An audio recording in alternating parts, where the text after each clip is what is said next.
Welcome back to the Matter of Facts podcast on the Prepper Broadcasting Network. We talk prepping, guns, and politics every week on iTunes, Stitcher, and Spotify. Go check out our content at mwfpodcast.com on Facebook or Instagram. You can support us via Patreon or by checking out our affiliate partners. I'm your host, Phil Rabalais. Andrew and Nick are on the other side of the mic, and here's your show. How about that? Proper intro music, got the freaking audio file with Nick and Andrew named in it. It's almost like I'm a freaking professional for the first time. You've been doing this a minute. 8 years, I still managed to make this look like a complete amateur operation. That's how you know you're doing something right. Hey, you still work for a living, so we got to cut you some slack. Yes. And as I pointed out to several other, prospective amateur podcasters over the years who were always like, how do I get into podcasting? The first thing I tell them is don't. And then right after that, when they insist they want to, they say, how do I make money at it? I'm like, start with a lot more money. And then you can make a small pile of money if you start with a big one. How did Joe Rogan make all of his podcast money? By being famous. Yeah. Already. I'm gonna tell you the ugly little truth of, and this isn't just podcasting, this is like content creation across the board. Right. Name recognition counts for a whole heck of a lot, and 8 years ago, nobody but my mom and dad knew who the hell Phil Rabalais was. So I had none of that, and I just got on the internet and started talking about weird stuff that no one cared about, and 8 years later, there's actually a small group of people that give a damn, so, here we are. Right? Working out pretty well so far. It keeps me entertained, if nothing else. And I made some good friends along the way, but no money. No. All this is funded by a day job. There you go. One of these days, maybe. Who knows? I hope not. My dad told me a long time ago. That sounds like a real pain. My dad told me a long time ago that if you try to turn your passion into a job, you'll live to hate it. Mm-hmm. And I've taken that to heart by working for people that I can't stand on a good day and doing a job that drives me absolutely nuts, but there's no chance that it will ever be my passion. It's just a job. Well, that'll happen. That's all right. Hey, I get to do what I like every day. I like it so much I brought work home. But if I did what you did for a living, I'd probably enjoy it too, but Oh yeah. You definitely would. 100%. If you like mechanics stuff at all, you love machining. Most people that like mechanic stuff, if they get a touch of a Bridgeport or a lathe, they get hooked. Yeah, Raggle Fraggle just said, sounds like the gun industry. How do you become a millionaire? Be a billionaire and start a gun shop, gun business. That sounds like most things, to be perfectly honest. Or nail a government contract first try. Yeah, let me know how that's working out for everybody out there, because I mean, it's really easy if your uncle is a congressperson. Otherwise, it's a little tricky. There you go. But the topic is not nepotism in government, even though that'd be a very funny one. It's Prepper Mythbusters, because I am hoping that over the course of the next 57 minutes, give or take, that Nick and I can put some of these myths to bed finally and forever, because dadgummit, some of these things aggravate the hell out of me. And the funny part of it is like, these are the myths I hear from people that are not in the preparedness community, and it colors all of us in a weird light. And these are even myths some people that purport to be part of the preparedness community continue to chirp, which aggravates me even more. Yeah. So I guess let's start with the first one on the list, because I put mine in, Nick put his in, we tried our best not to look at each other's, and then he scrambled them, so I have no earthly idea what order they're coming up in. First off, you skipped merch. Oh, I did skip merch. I'm not even wearing the merch. But they will throw things at you next time they see you. They probably will, and that's okay. But our merch is for sale at the Southern Gals Crafts. The links are in the show description. If you would like a fun, cheeky shirt that my wife put a lot of time and effort into designing with some assistance from me and Andrew, they are available, and there's koozies, and there's cups, and there's various things.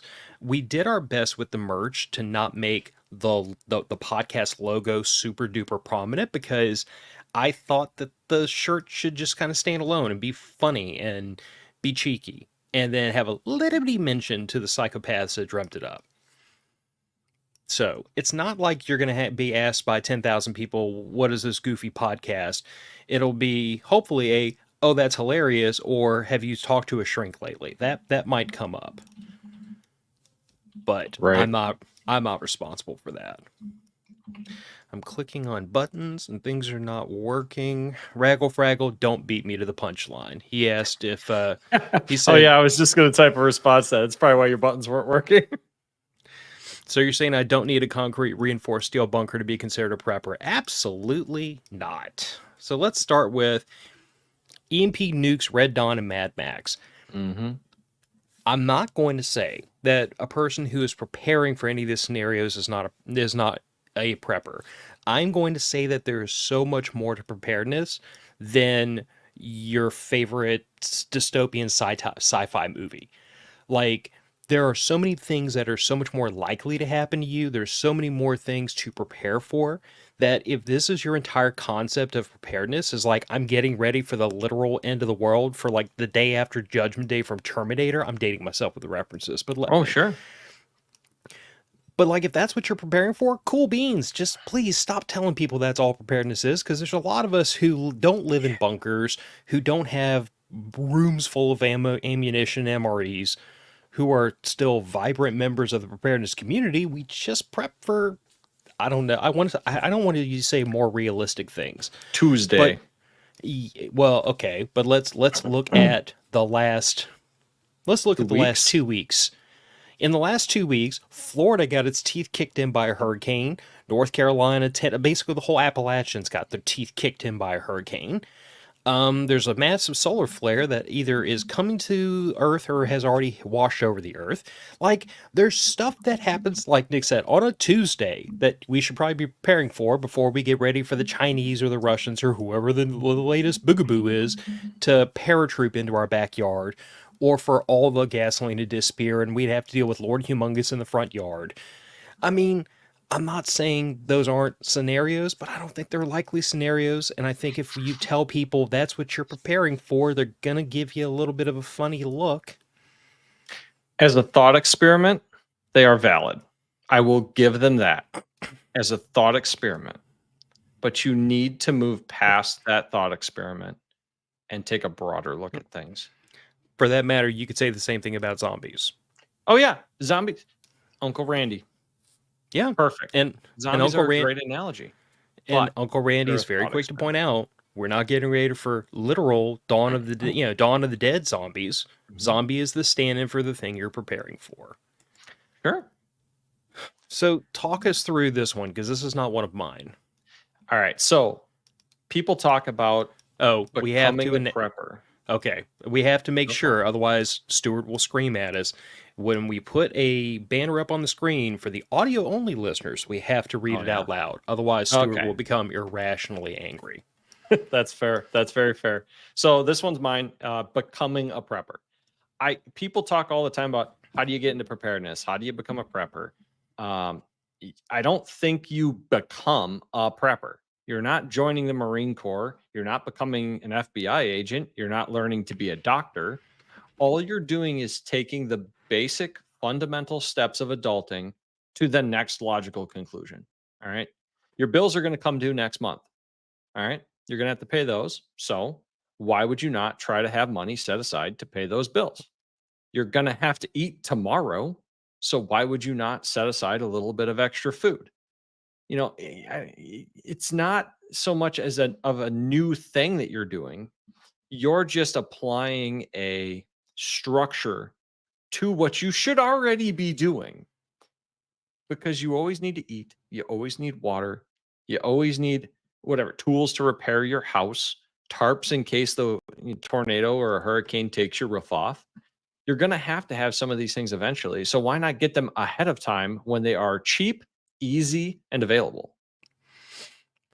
So that kind of echoes something I've been saying about preparedness for years, even before you and I first met, which is like, we need to tear down this dividing line people put between their normal lives and preparedness, and just make preparedness like the mindset that extends your normal thing. Like, when I first got into preparedness 8 years ago, and a little more than that now, I had prepper food and I had regular food. And then I came around to this idea that like there's really no reason why the pantry and the other pantry shouldn't blend in and merge with each other. There's no reason that this pantry shouldn't feed this pantry, and then I rotate my stuff through. Like, there's no reason to have. There's a reason to have things segregated in the name of like break in case of emergency, like bare Yes. minimum.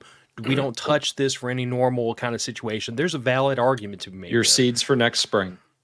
Or it, like in my case, when I first started ammunition, I had X amount of ammunition that was segregated from the pile that was used for training, and it was break in case of emergency. These are my last however many rounds of all these different cartridges, and Yep. it was non-negotiable unless I am literally defending my home. These cans don't get opened. That Yep. still exists, but I've grown that pot. I've grown that pile so much that the break in case of emergency ammunition will likely never be opened Good. at this That's point. fine. Ammunition doesn't expire. I mean, I know firearms collectors that regularly shoot pinfire ammunition, and sometimes it's successful. The old stuff. And heck, I can't remember when the last time they made pinfire ammunition was, but it was before the 1900s. I So know you can't that tell me that your ammo is going to expire. well, there's a large segment of the AK community that has existed prior to more modern times. When back before there were U.S. manufacturers, when every AK in this country Soviet was either surplus. it was either Soviet surplus or they were parts kits that were coming in the U.S. and being reassembled on domestic, like Nodak spuds and domestic Yes. receivers. But the cheapest source of ammo was spam cans coming from overseas, and all that stuff got boxed up in the 40s. And I can I tell had you some from lead lined spam cans. I never had a line spam can. I had a spam can and I popped it open foolishly because this was years ago, and if I could go back and do it again, I would have opened up the not in a spam can ammunition first and kept the spam can in reserve, but I'm still sitting on like, I don't know, 1800 rounds of 7.62 by 39, which doesn't Yeah. sound like a lot, but at this point, the AK is just kind of a range toy to me. Like, Hey. it's not something I would press in service to defend the family unless I was in a really weird situation. Yeah, but it's effective. But no, that just goes back to my point. It's like everybody has a rainy day. Well, everyone should have a rainy day fund.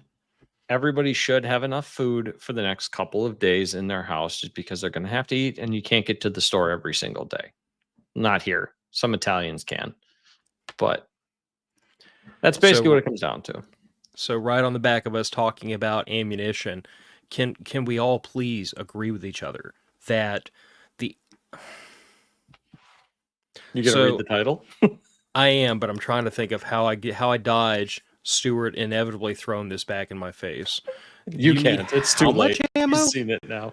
So the thing of it is that like I wholeheartedly endorse people having more ammunition than most people would consider reasonable. Like, I wholeheartedly endorse that, but it's not because I think every preparedness minded person needs like 10,000 rounds and a rack of ARs and all that stuff. Like, I don't think you need that. I think you need several thousand rounds of ammo if you're going to continue to train. And like every 4 years, we're about to have another one. There's a major ammunition shortage in this country because everybody thinks this is the one where they're going to ban all the friggin' guns, and you cannot get ammunition for a reasonable price. So I've been a huge proponent for years now of have a big pile of ammunition, not because I think you need 10,000 rounds to shoot zombies with in the front yard, but because I don't want to have to buy ammo for the next 2 years while I wait for all the crazy people to finally realize that, the Supreme Court exists, we still have a Second Amendment, so on and so forth. We're probably not going to see ammunition banned today. And then for the panic buying to die off, and for the ammunition stocks to come back, and then for the quality control at the freaking ammunition plants to improve, because that's scary as hell to see. Like, anybody that's bought Winchester white box around an election time, you know what I'm talking about. The QC goes to the floor. The number of squibs per box goes up exponentially. Yeah. Raggle Fraggle just says, so the thing is, you really need is primers and powder. Brass can be turned and lead can be cast. If you're here now, here's the thing, Raggle Fraggle. I agree with you because I reload my own ammo. However, I've been saying for years to people who are in the preparedness community who say, "Oh, I want to get into reload my own ammo." I've been telling a lot of them don't. Don't, because at this point, like, it's harder to get a hold of primers and powder and components for anything outside of your most common rounds. It's harder to get a hold of them than it is to get a hold of loaded ammunition. It can be, yeah. The cost differential isn't there for those really common cartridges. Now, if you're reloading something kind of esoteric or off the beaten path, and it doesn't have to be much, like 357 Magnum, I can reload it for less than half what it costs to buy it off the store shelf. Oh, sure. And I can load it infinitely hotter than what you're going to find on the store shelf, and I know for a fact it won't blow my gun in half. So, like, there's an argument to be made for certain cartridges. Reloading is a thing you do to support certain cartridges, but if your whole battle plan is, I'm going to invest in 9mm and 5.56, you could save the cost of the reloading press and all the nonsense and all the time you spend looking for powder and primers and components and just go buy that amount of ammunition and be done with it. So I just want to kind of dispel the myth that we all need 10,000 rounds. You don't need 10,000 rounds for the apocalypse. You need enough ammunition to defend your family, however much you think that is. I don't think it's 10,000 rounds. I do think you need enough ammunition to continue training for the next 2 years, let's say, without having to buy any more. Because whatever that amount is, like if you go out and you pop 2 magazines a month, then you need 2 magazines a month times 24 months. If you burn down 500 rounds a month, you need a whole lot more ammo. But I would just say you need like a 2-year supply of ammunition for training, because when the prices go through the ceiling and when the availability goes to crap, you still want to be able to train. Or you do what I did and you buy a whole bunch of stuff from Manus Technology and you turn all of your range time into dry fire time to keep the skill set up, which isn't a perfect trade-off, but it helps. It's definitely better than not training. Yeah. It's definitely better than not training at all. But I agree. You know, there is a bare minimum quantity of ammunition that I will keep around the house per caliber. Mm-hmm. Now, for me, that's rather high because when I go to the range, I'll go for quite a while and I will shoot quite a lot. It's not nearly as much as it used to be when I was competing a little bit. I wasn't good, but I was going to the competitions and I was training on a every other week basis. And you go through an awful lot of ammunition for that. And I was taking classes. I was taking classes where it was 300, 400, 500, 600 rounds in a class of 5.56 or 9mm, or sometimes it was 500 of each or 400 of each on an 8-hour class because you're doing a lot of pistol rifle work. For that was arguably an insane quantity of ammunition to go through. But personally, I think there is a bare minimum number, and I think it comes down to around, for a semi-automatic rifle or a semi-automatic pistol, 1,000 rounds each in training ammunition, and then whatever you're going to have for your home defense loads. Yeah, and I think that's a reasonable number. Some people will argue what's reasonable, but like you've seen the meme, right, of like the garage that's like the walls are lined in ammo cans. If you have the value of, I was about to say the value of a small car, but depending on the cartridge, that wouldn't be that hard to do. If you have, let's say, half the value of your house tied up in ammunition, I think you need to reprioritize a little bit. Especially if you have any kind of debt or an unfunded retirement. So Raggle brings up a good point that ties into this, Phil. Kit or no kit? Like to own? Yeah. Does he? Okay. Do you think it is worthwhile to have, in your opinion? 100% with one caveat. I recognize and encourage a person to think about kit in a multifaceted way. So like if your definition of having kit is having a literal like crossbody bag that you just have magazines shoved into and that's enough kit for you, then cool. If you want to do the chest rig or the battle belt or the armor plates, no matter what degree you want to go into this with. But I would only say this much.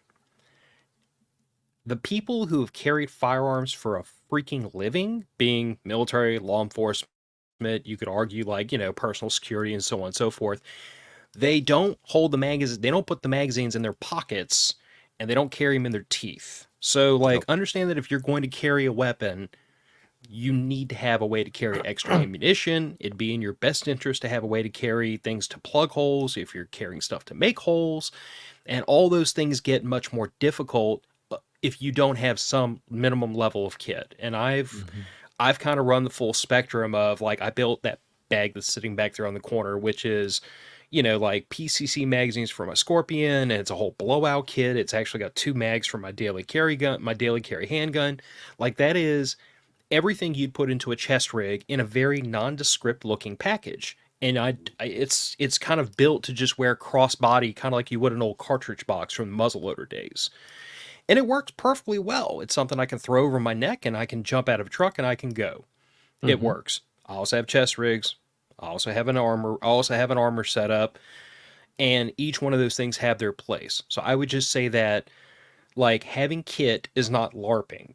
Having kit is, in my mind, a necessary extension of having a firearm. Like, you'll never see me run a rifle or a shotgun without a sling. Why not? Because if you want to do anything with your hands but hold the stupid thing, you need a sling. It's like having a handgun without a holster. Every Yeah. handgun in the house has a holster, because if you can't holster it, it's useless to me. And Agreed. some of that might come from, like, military perspective, but that was a lot of my indoctrination into firearms. Well, even take out of account the military perspective of it. I would say this: having kit is the next level after you've taken care of your basic needs. Mm-hmm. It's the next step. Just like what we call prepping is the next step of being a responsible adult, in my opinion. If you have an EDC pistol, like myself and Phil, carry a pistol every day, you're not waistbanding that thing, or you better not be, or I'm going to be pissed at you. You better not be just shoving that thing in your pocket without an appropriate holster, because number one, that's a danger to yourself and others. You're Yeah. not being responsible.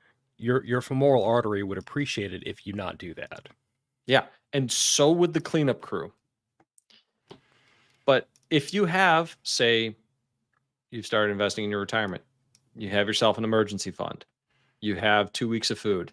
All right. Now you're looking at how to defend your house in case something bad happens to you, because that can happen in a non-prepping situation. Crackheads break into houses all the time, and sometimes people are home. You're probably not going to have time to throw that kit on during a home invasion type scenario. You're not. You're going to be grabbing your whatever is your closest gun, your nightstand gun, whatever. I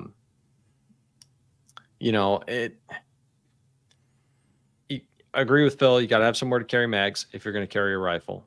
You got to have somewhere to carry spare shells if you're going to, like me, rely on a shotgun. I'm going to have to figure out some kind of way other than just the shells that are Velcroed to the side of my shotgun for home defense, because that's still not very many rounds of 12 gauge. I will offer small cross-shoulder worn bag, fill it full of the cards that have shotgun shells on them, so you can rip the card off your stock, stab a new one on. I'm going to tell you that I got a lot of good-natured ribbing about my man purse, but I've run drills with it. And oh yeah, and I ran drills with the get shotgun cards in my battle belt that I used to run with my AR before they made that thing no fun anymore. Yeah. I guess what I'm saying is, like, I've run drills with the thing, and I know I can get magazines out of that carrier every bit as fast as I can out of an AR chest rig. It's just a different form factor. Exactly. You just have to train with it. And it's like anything else, that the kit is only as important as the level of training you do with it. Yep. So explain this one to me. I'll see red, bro. So this is a thing. Is this the person who says they never want to carry a gun because they'll just lose control of themselves? No. This is the guy that refuses to ever take any self-defense training, refuses to take any training in particular. I'll see red, bro, is the guy that your buddy that you had in high school that thinks he's a badass because he got into one fight in high school and he won. Okay, this applies to everything. People that think they're going to rise to the occasion and be John McClane in Nakatomi Plaza. That's not going to happen. You never rise to the occasion. You fall to the level that you have mastered your training. Mm-hmm. And just like what we were talking about with, you got to have your training ammo. You got to train in your kit. You have to train in everything. If you have equipment in your house that you have never used, that you have never taken the time to figure out how to use in a calm situation, do you think you're going to be able to do it at 3 o'clock in the morning?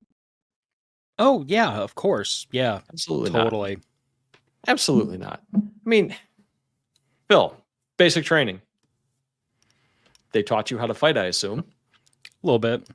Okay. So the Army has decided that every single person that they bring into the military, they're going to train in hand-to-hand combat. Yeah. And clearly there's a reason. And one thing I'd love to point out at this juncture is that the crash course we got in hand-to-hand combat in the Army was kind of laughable. Sure, but it was something. The 2.5 years I spent in martial arts as a teenager taught me infinitely more. But you know the one thing I learned in all that was the most important?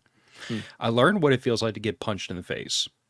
Yep. Which sounds funny, but anybody out there that's ever had any kind of like martial training, boxing, martial arts, wrestling, anything like that, you know what it feels like to get punched in the face. And that means that when the day comes that you get punched in the face again, you're not going to sit there and stare at the person like, I don't even know what analogy to use, but like you're going to react. The first time everything happens, it's a shock. First time anything happens, it's a shock. First time you went to the gun range when you were a little kid, I'm sure that round popped off, you jumped. I don't remember. I was probably like 8. Sure. I was, let's see, the first time I shot a gun, 14. I remember it pretty distinctly, 12 gauge. Yeah. 12 gauge slugs in the side-by-side. My uncles were amused. Learned to swim in the deep end. They were very amused. But, it's the same for anything. First time somebody gets hit in the face, it's going to take them a second to process what happened. Third time you get punched in the face, it's still going to take you a second to process what happened until you get used to being in scenarios like that through martial arts training, or say using your generator in the pitch black when the wind is blowing. It's going to take you a few minutes. Ooh, yeah, that's an experience. Oh. So Jesse commented a 7mm scope in the eye is a learning experience. It very much is. I hope nobody takes away my gun guy card. I have never been scoped in the eyeball before. Neither have I, but I was always very diligent about setting up my scope so that it wouldn't happen. Well, that I learned from other people's failure. And at least the way I was taught to use a scope, like, you know how if you back away to just the right point, you'll see that tiny little bit of shadow all the way around. That's where you should be. Well, but that's how I was trained to use a scope. So my eye is always as far away as I can get it and still have full visibility through the scope. So like when I see somebody that chokes up on and gets that thing touching their eyebrow, I don't go there because it's not the way I was taught to shoot. So I guess it means I was taught right, but yeah, taught right. And you were probably taught by people that knew how to set up a scope for a person your size and shape. I mean, or I was taught by people who had been scoped and didn't want to see me repeat their error. That's true. Possible too. Makes a horrible mess. So I'm gonna once and for all dispel this rumor that the lone wolf prepper that is going to go at it in the apocalypse by himself is going to come out on top like a champ, because I will be the first to admit my wife and I are much better prepared than the average person, especially given this soft white underbelly of suburbia hell that we live in. But the day after Hurricane Ida, we were up to our eyeballs in problems. We could not get out of it by ourselves. We were like doing everything we could to try to deal with 2 oak trees that fell in the front yard, and one of them hit the front of the house. And we had more problems than we had things to fix problems. What fixed the problem was some in-laws of mine coming down from North Louisiana with chainsaws and strong backs, and we had that yard cleared in 2 days. An oak tree is a crew job. 2 of them. Yeah. Well, that's what I'm saying. Like you said, you cannot take care of problems that size alone in a reasonable time frame. You just can't. There is a number of man hours required, even with the right equipment. 4 people takes a quarter of the time. Yeah. And in that case, that was me, my brother-in-law, and my 18-year-old nephew, plus my wife, and intermittently, like, my sister-in-law and my 2 nieces were also out there helping because they were, I mean, all 3 of the kids were teenagers at that point. And I mean, it really did take a village to dig us out of that problem. So like, It does. I my heart breaks for the person who's by themselves because like they don't have that community of preppers around them, but I get irrationally aggravated at the ones who say they don't need or want that community because like I desperately want a Rolodex full of people I could call in my local area. Not that I don't love the friends I made through the podcast, but Nick, if I call you in Illinois and say, "Hey, dude, I got problems down here," it's not going to do me a ton of good immediately. At the very least, it's not going to do you any good for the next 12 to 24 hours. Yeah. Because that's how long it takes to get there. Yeah. Whereas if I have friends that live in the local community, I could have an army in my front yard in an hour. And like 24 minutes. Yeah. So like this whole idea of like the lone wolf prepper who can just do it all by himself, doesn't need a community, doesn't need a mag, doesn't need to be able to rely on his neighbors. That aggravates me. It does. Mostly because I'm worried that someone is going to hear that and buy into it and think they also don't need the community, that they can do this by themselves. And then you have the blind leading, you have the stupid leading the blind. Yeah. Yeah, it's like the old saying, no man is an island. You know, nobody can survive entirely on their own. I mean, there might be some people that could, in theory, back in the day, mountain man style, live out there for a year. But guess what they did every year? They came back, they bought supplies, they traded with other people. They still did need people for some small things. And that was at a time when there was arguably very few people in those areas. And you know what the death rate was among mountain men? Very high. Extremely high. I think in the first year, better than 3/4 of them would die. But this was also in a time where like the skills necessary to do that were so much more commonplace and better understood than they are today. I'm not like certain that they were that much more commonplace because still 3/4 of them were dead in the first winter. But 3/4 I would so I'm going to argue that 3/4 of them were dead not because of a lack of knowledge, but because the bridge to jump over to survival was that long. It's steep. That even with all the knowledge and the skills, that hill is still very steep to climb. What I'm suggesting is that back then, people built shelters with their hands much more commonly than they do now. True. People much more commonly than now knew how to harvest game. They knew how to they knew how to forage out of the land. And I'm not saying that knowledge is totally gone, but I'm saying that if I go get 100 people from suburbia where I live, I will bet you an obscene amount of money, all 100 of them do not know any of those things. That's very possible. I will bet you a very obscene amount of money, 99 of them don't know. But I would also say that even then, back then, depending on where you're pulling that population from, do you think the residents of New York City in the 1800s had that skill set? Probably not. Probably not, but I don't think there were a lot of New Yorkers trying to go mountain man it out in the woods. But that's exactly it, is even though the people that went were probably people that had all of the requisite skills. Even with having all the requisite skills, still 75% of them were dead. Mm-hmm. It's just that difficult. But I hope the two of us can agree that, like, today, if you have a quote-unquote prepper whose whole idea of preparedness is, I have all these MREs and all this ammo, but I live in the suburbs and I have air conditioning and, I'm 40 pounds overweight and my blood sugar is triple what it's supposed to be. He is not going to go live out in the woods and forage for himself tomorrow. That is not happening. I'm just gonna take these out of order because we basically covered this already. Going to live in the woods. I'm going to tell you right here now that if I ever tell my wife that we're going to live in the woods and use fistfuls of leaves for toilet paper, she is going to skin me for fun. It will be Yeah. wooden spoon and flip flop weather at the Rabalais household. Like something bad is going to happen to me. I'm just saying, like that whole idea that like I totally get it. I've known people in the preparedness community who are bushcraft experts, who are primitive skills experts, and they truly can go out into the woods with a buck knife and a lighter and like $20, and they'll be perfectly fine for a week. I get it; those people exist, but I'm going to tell you that your average preparedness person is not one of them. Not even Absolutely not. close.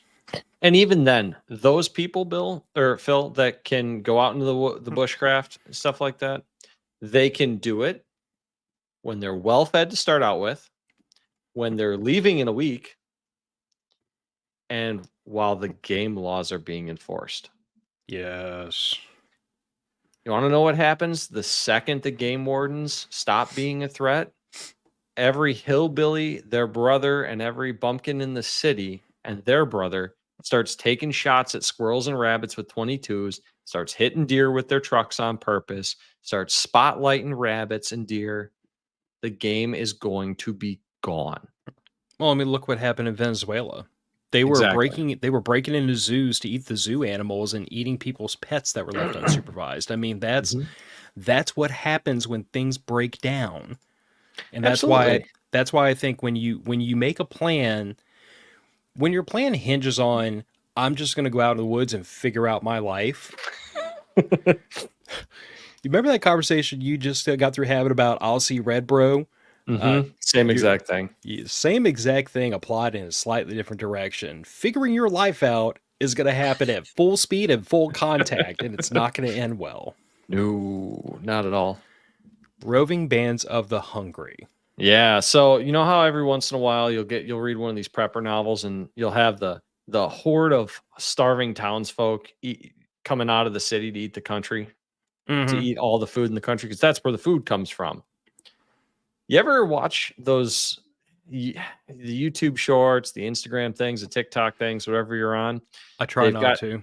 yeah, well, they pop up and every once in a while they get sent to me. And one of them was they were interviewing people on the street trying to figure out if they knew where the food in the grocery store came from.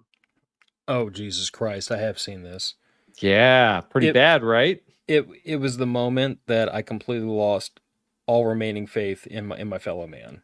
All of it gone at once. Oh, Jesus. Thank you for this little trip down memory lane, Nick. You're welcome. I so All wanted right. to be reminded of the fact that 90% of my countrymen are blithering idiots. That's not, I don't know if it's that many, but here's the thing. Look at starving people in places now. They don't have the energy to go wandering town to town, number one, because they're hungry. Um, they don't have necessarily the time because they're too busy trying to get food, get water, whatever they can where they are. And most of them wouldn't know where to go to begin with. You know, you may get some people previously organized violent groups, for instance. I mean, look at what happened in Serbia, Bosnia, Croatia during those wars, any of the other civil wars, the Spanish Civil War. You will have gangs that come from wherever they are to wherever they think the resources are to come grab them, but you're not going to have the 100,000 person town's worth of people moving from one to another. It's without a car, first off, they're all out of shape to begin with. And now they're starving, so they have even less energy. I don't see that being a reality. You don't ever see it unless it's incentivized by a governmental organization or an NGO. And in case of Hungary, it's more like economic refugees. So what you're saying is once the God, I'm such a jerk, but I'm gonna say it anyway. Once the tank division's battery runs out on their mobility scooter, that's it. They're not coming to the country to Oh try to God, eat your no. food. God, no. There's not a chance. No, absolutely not. Especially if you're talking about, say, middle-aged office worker that's Hey now. Seriously Go overweight. easy. Hey man, I spend a lot of time in my office too, and I'm 34, I think, pretty sure.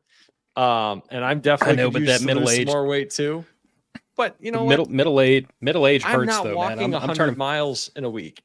I'm not doing it. I mean, I like going for hikes and all that. We went for a very nice hike last weekend while we were camping, but a 10-mile hike with a backpack on, that was rough.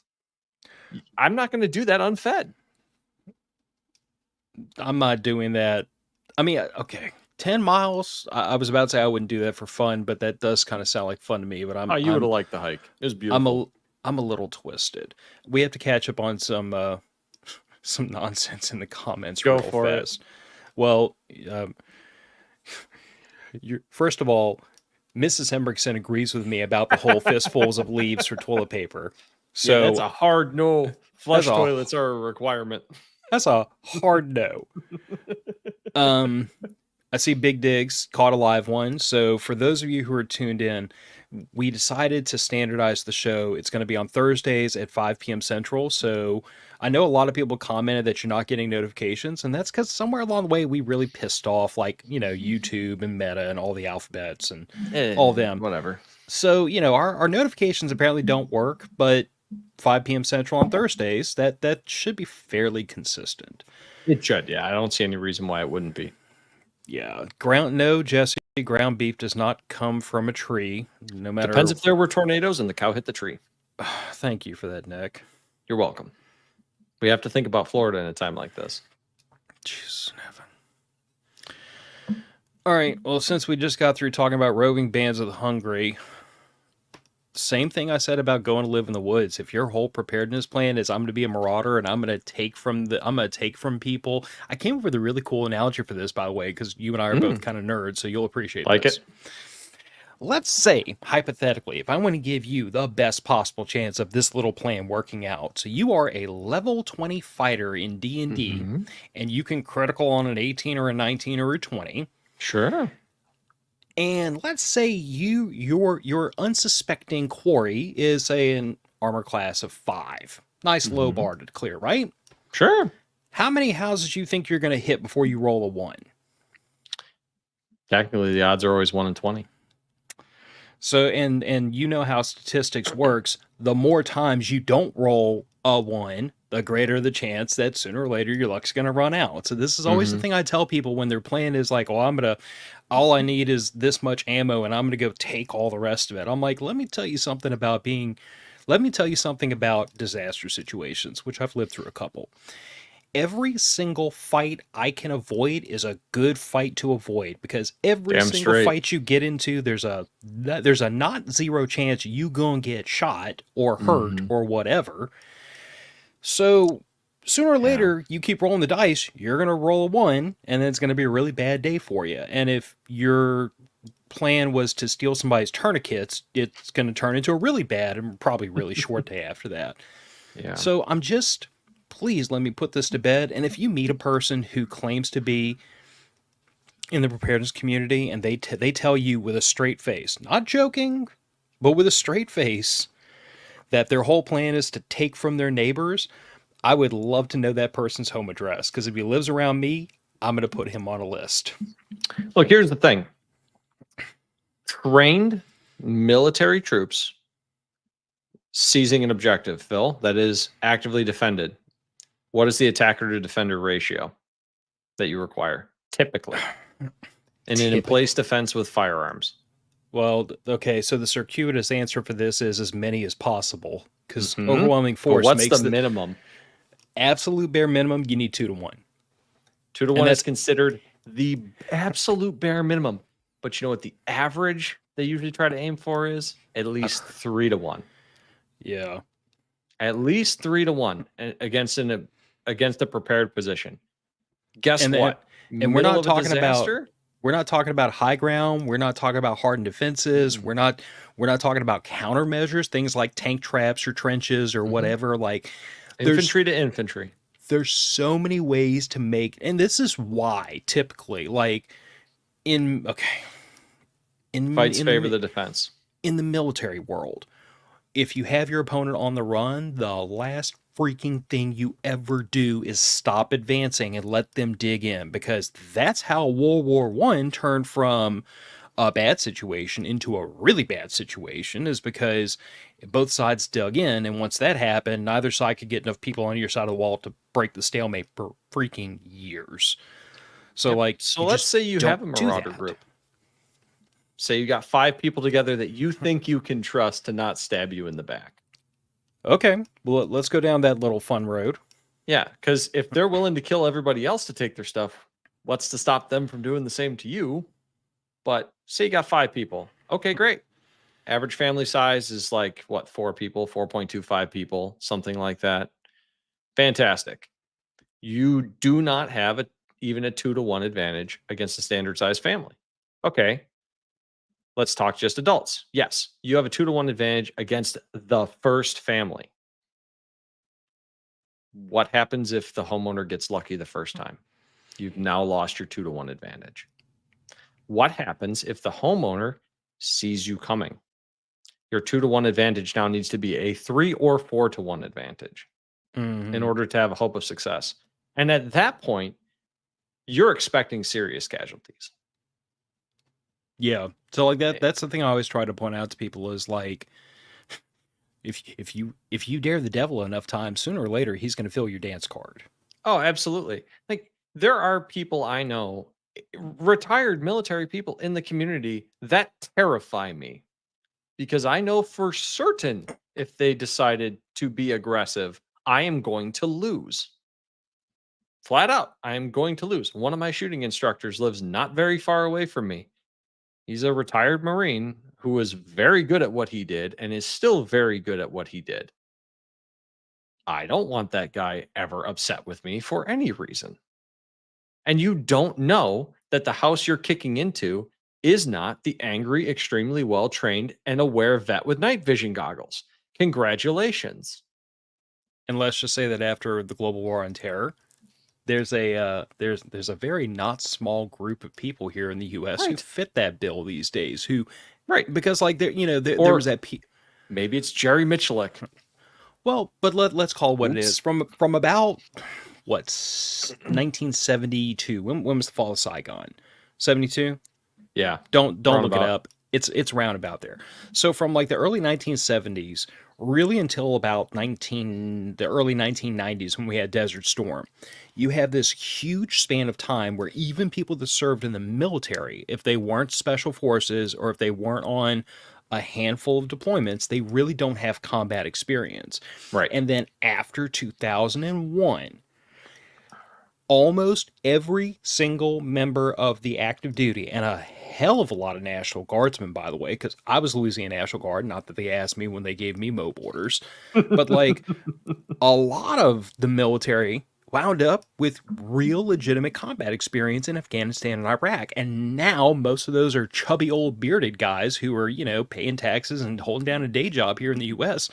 So yeah, you kick in enough of them doors, sooner or later, you're going to encounter somebody who is not what you were expecting, and you're going to get a mouth a lot fuller than you were planning for. Oh, yeah. Or one of our patrons and world-class marksman.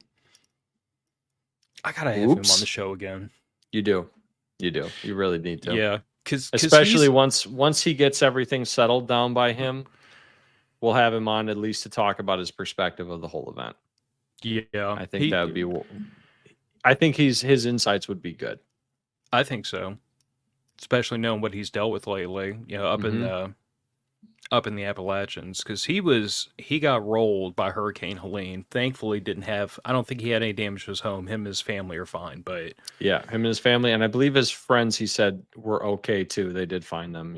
Yeah, but he's still up to his eyeballs in problems. So damn straight he is. I'm not going to pester him to come on this show until his life has calmed down a little bit. Oh, circle back through the comments before we grab another banner. Mm-hmm. Raggle Fraggle, tell us about Katrina, Grandpa. You smart aleck. I like that guy. I love it how Hurricane Katrina is so old now that like I warrant the grandpa conversation. I'm 41 years old. I turned 42 in 4 days. Like it's not like I'm that old. I just had a really. I just had a Phil, really put it into exciting perspective. early 20s. I was like a sophomore in high school. Thank you for that, Nick. Thank you. I don't know. I might have been a junior. I don't remember. But it's been quite a while. You know, Katrina, it was a defining event in our generation, one of many apparently that we got to experience. Really appreciate all those. Yeah. Yeah. All right, next Yeah, one. those defining events are becoming a little bit too frequent. Like Ugh. if the next 20 years of my life could just be nice and quiet and boring, that'd be freaking prime. Yeah, that's not gonna happen. So this one's another one of mine. Oh, Jesus Christ. Buying You had to go here. preparedness. I did. I You- have to go here. I have to go here. Was this the one Everybody you thought was talks going to give me a about- headache? Yes. Because I've got one. Everybody talks about gear lists and focuses on what's in your bug out bag, what's in your EDC, what's in your IFAC. I saw a video on YouTube today that was $1,000 worth of preparedness. Like the whole show was you have $1,000, spend it on these things to get prepared. I made it through about 2 minutes. Yeah, I believe that. Look, you cannot buy the most important things, and that is the mindset that you require, and that is the time investment in training. Yeah, you can buy the training, but you can't buy the time. You have to spend the time, because dehydrated buckets of food don't do you any good if you don't know how to make them. Your generator doesn't do you any good if you don't know how to hook it up, or you realize halfway through that, oh yeah, I bought the generator, it'll be great. I bought all this, I bought that. Didn't buy the cable. Chainsaw doesn't get you very far if you don't know how to sharpen a chain. Yep. Chainsaw chains, you can dull a chainsaw chain in about an hour and a half. I counter that. You can dull one in about 3 minutes if you don't know. Oh exactly yeah, what if you're you're doing. running into rocks, sure. But I mean, even if you're using it right, you only get an hour and a half or 2 hours of real use. Yeah. You know. I actually I've worn half the teeth off of the first chain that ever went on. Because so the when I got my chainsaw after Hurricane Ida, I have bought I don't even know how many chains, spare chains, and I have a spare bar for it. Like I've got parts because if something breaks, you want to put it back in action. I don't know how many spare chains I have. I have not taken the first chain off the chainsaw. Mm-hmm. I use it, I sharpen it, I use it, I sharpen it. I've worn half of the teeth off of this thing. Good. From constant, and not even like I use it that much, but every time I use it, I go back and sharpen it. And to me, it's like, first of all, having a sharp tool just makes your life a lot simpler. There is and nothing safer. more dangerous than a dull cutting tool.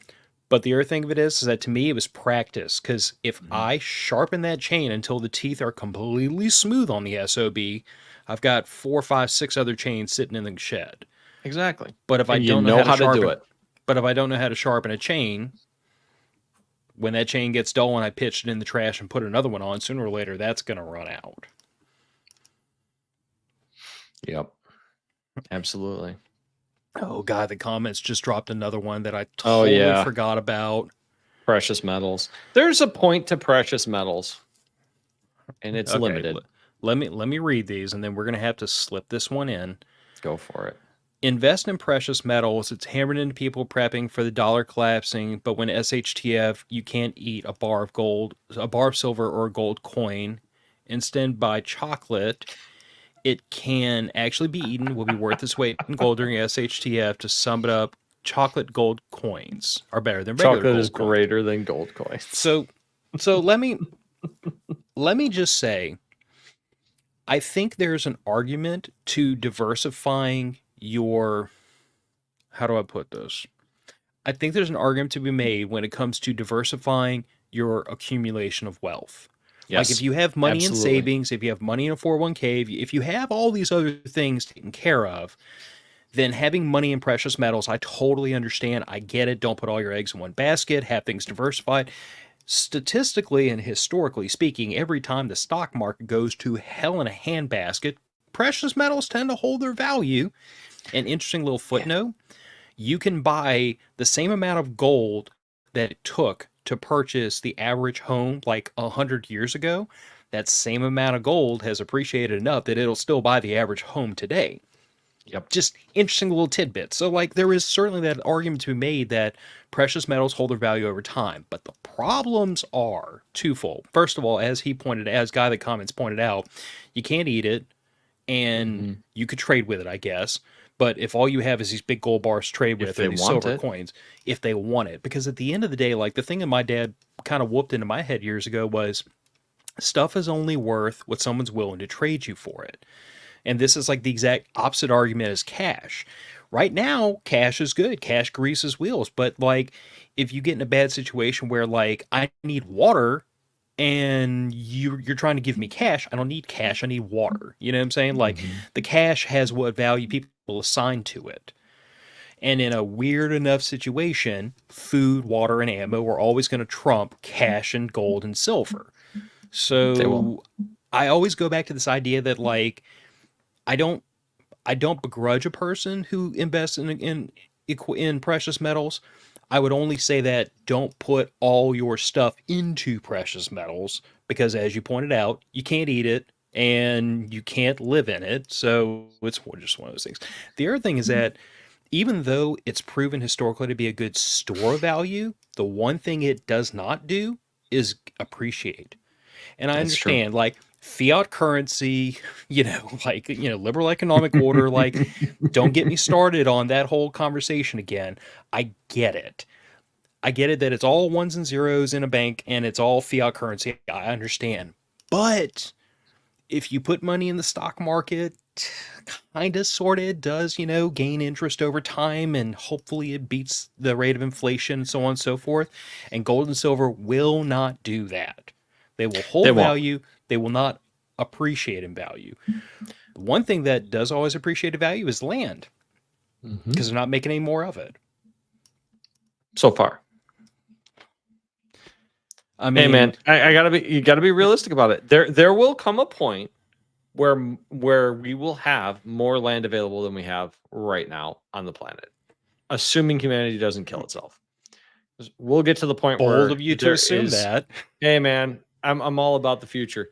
I as a kid, space travel, wildest thing ever. Love it.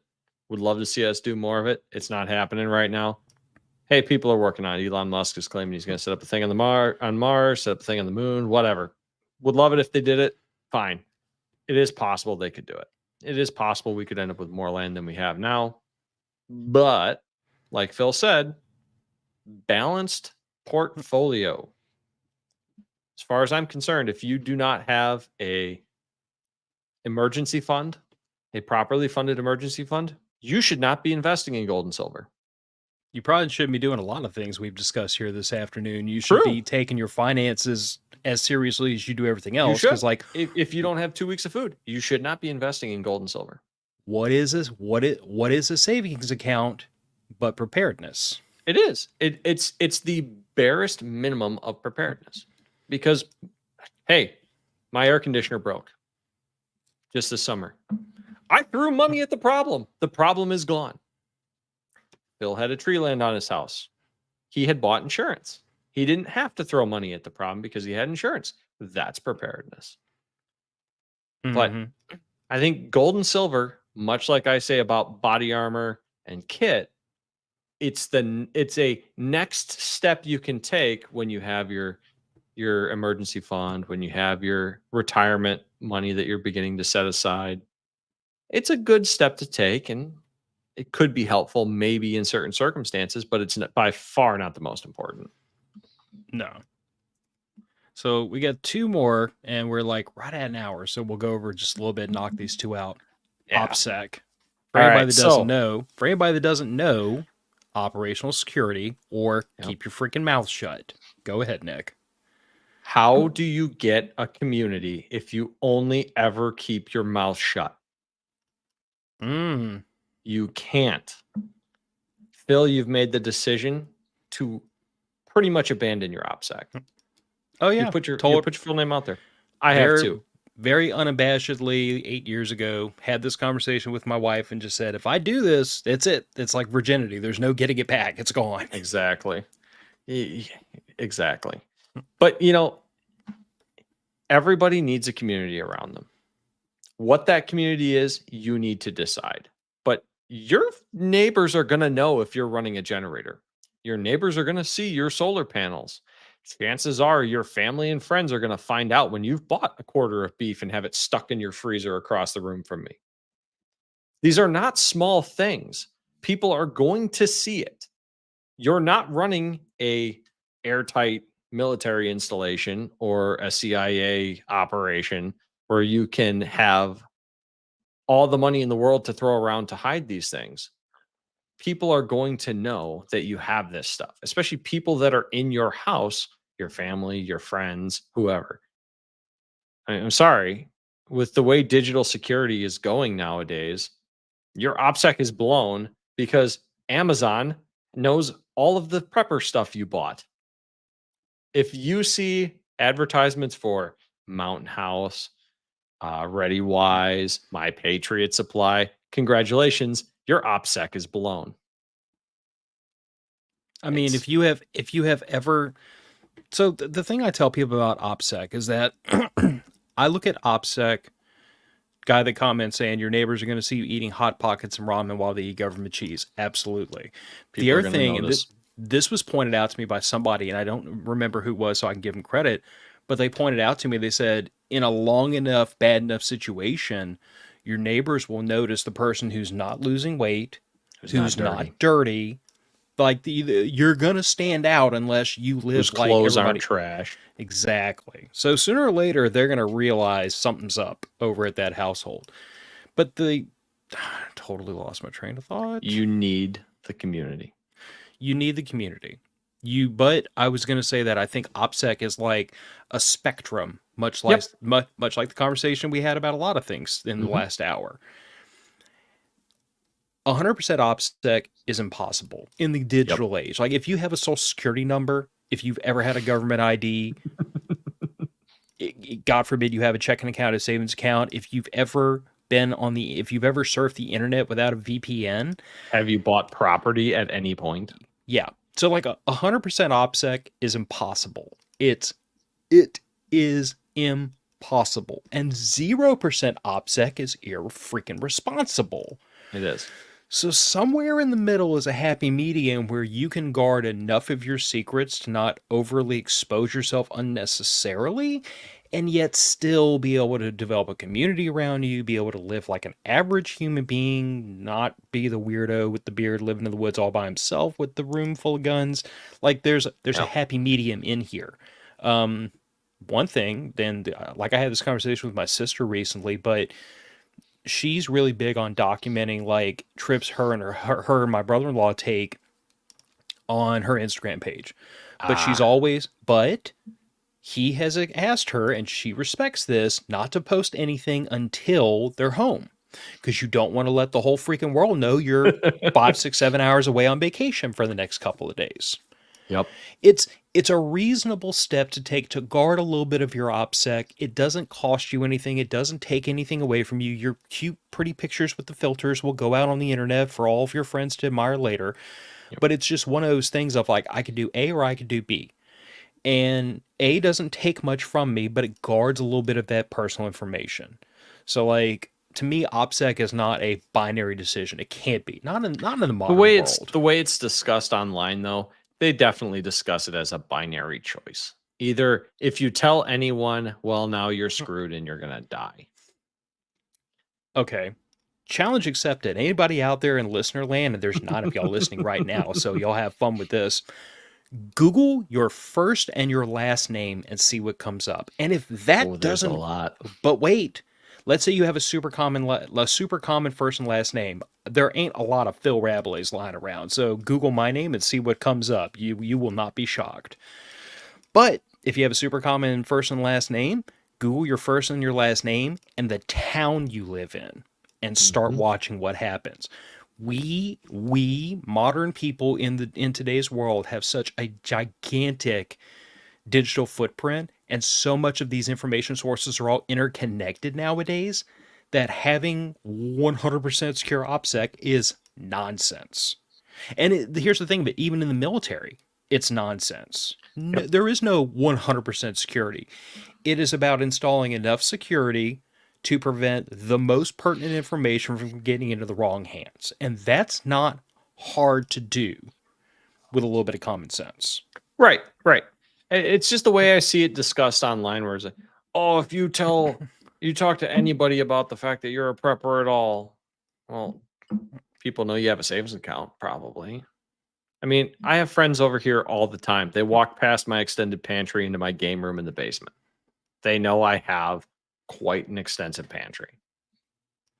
I'm sure if things got bad enough, they would come to me or call me.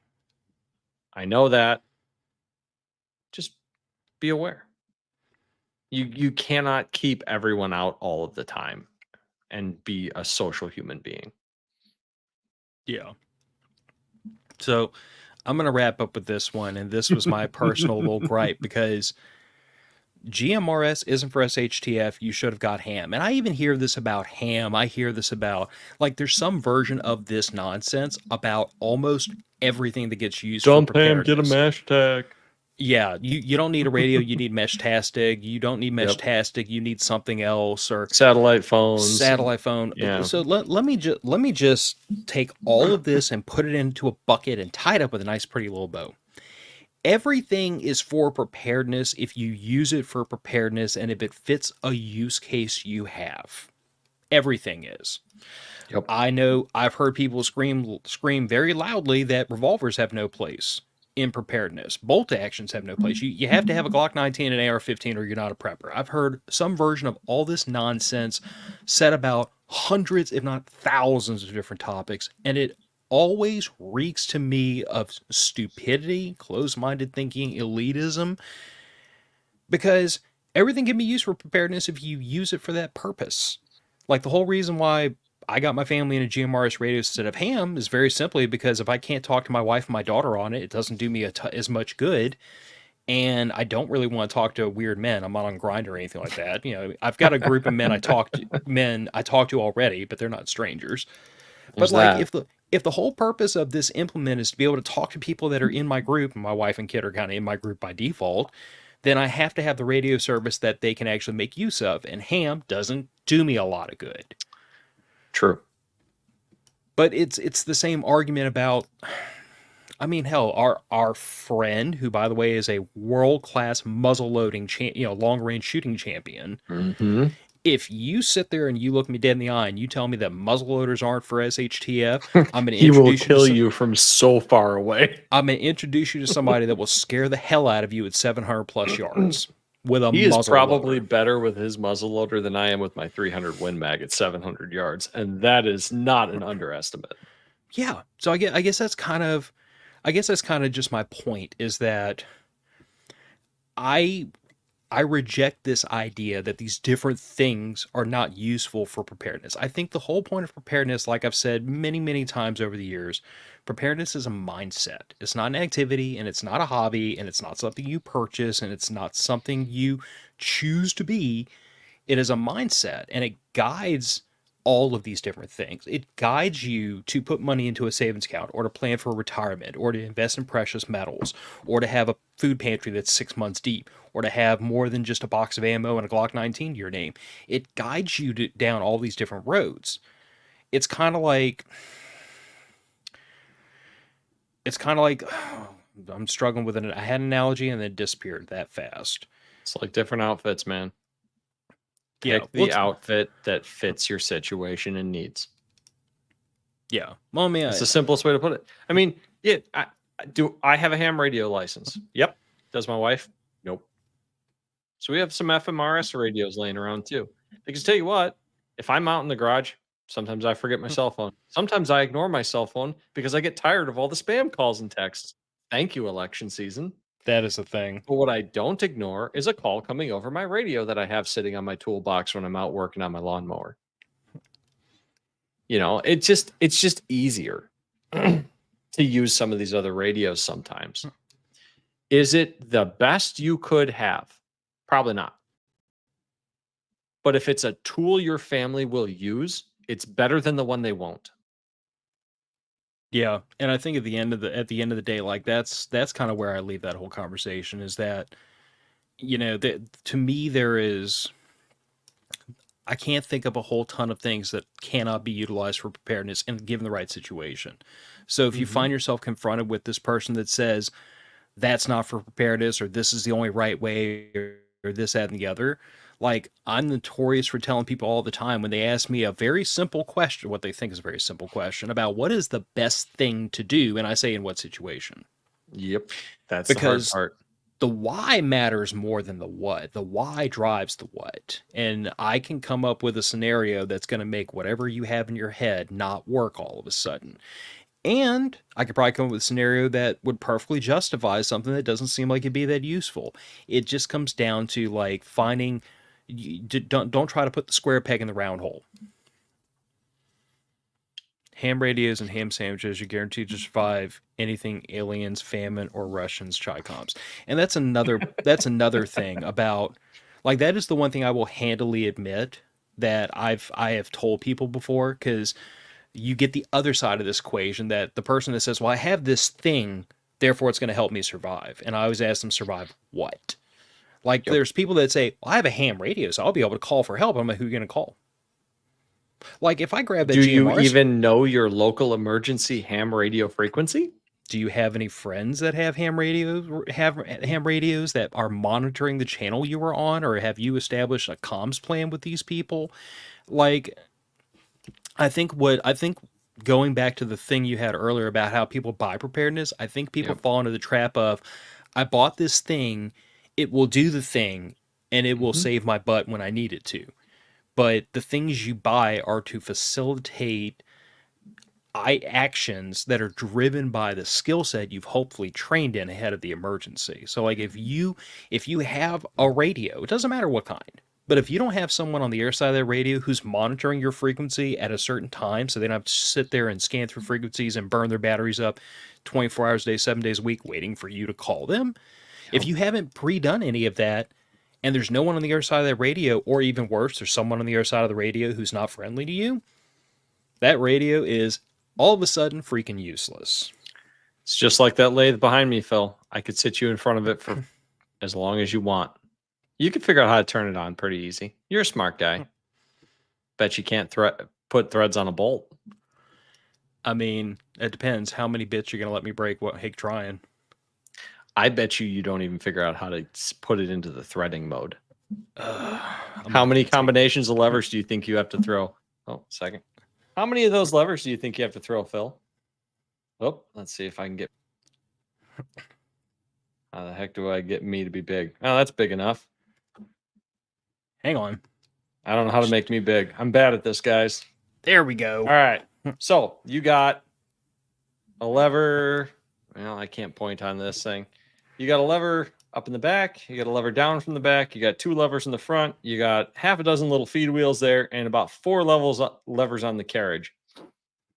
How many of those levers do you think you need to thread a bolt, Phil? All of them. Challenge accepted.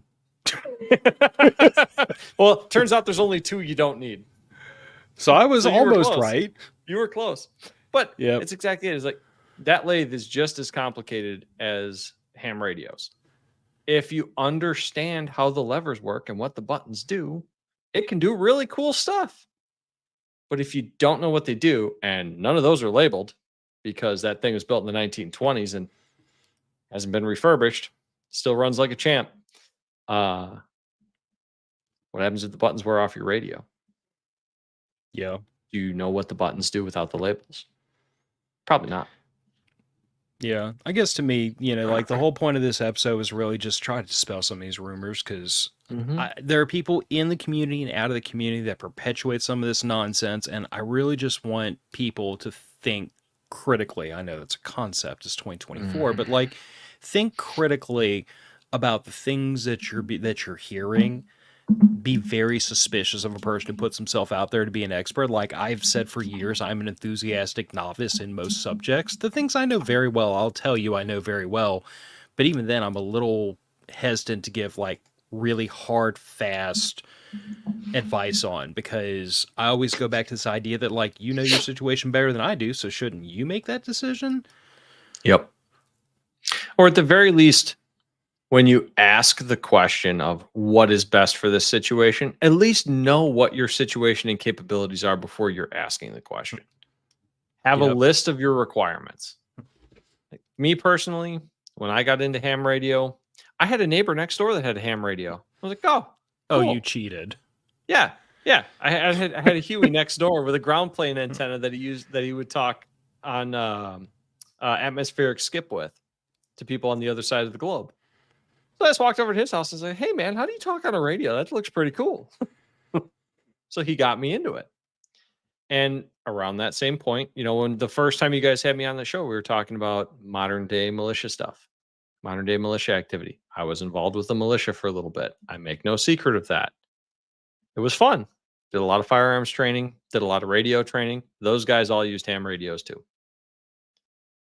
That's the other reason I got into it. And you know what? Ham radios, they're kind of neat. The house I bought recently is an old school house with one of those old pole TV antennas going up in the back. I think one of these days I'm going to try to convince one of my younger cousins to climb that pole and mount an antenna for me because I'm a big guy. I fall and I hit the ground real hard. I don't feel like doing that. We'll see. I might try to put a ham base station in the basement here. That could be a But fun project. it could be. But the thing about the ham radios that it has let me do, people shit on the Baofeng UV5Rs as much as they want, but they'll pick up NOAA frequencies. They'll communicate on FMRS illegally. You're not supposed to use them for FMRS. They'll communicate on GMRS illegally. You're not supposed to communicate on GMRS with those. But they're a good foot in the door to let you learn on something that's not going to cost $250. Yeah. And if you have to buy a truckload of them to outfit a family, it won't empty out a bank account either. And you know what? I'll tell you one thing. We use them every year when we go up fishing to Minnesota. Every boat gets a radio. Every boat usually has a guy with a ham license in it. There's a lot of us do. And it allows us to talk 5 miles across the lake with a Baofeng UV5R because there's nothing in the way. It's a big open lake. It's perfect for the use case. All right. Well, let's go ahead and punt this one out, man. It's 6:17, which means any minute now you're going to get your wife's pretty little head reach through your door and tell you it's time to quit screwing around with your friends. I'm told there's tuna salad sandwiches upstairs. Do me a favor, stay in studio for a couple of minutes afterwards so I can get this download done. But we'll go ahead and rock this one out. Thank y'all for hanging around with us. I think we got up to a total of like 11 people watching the stream, which is impressive. Yeah. Maybe doing this on the same day and time every week, which is Thursdays at 5 p.m. Central, maybe helping.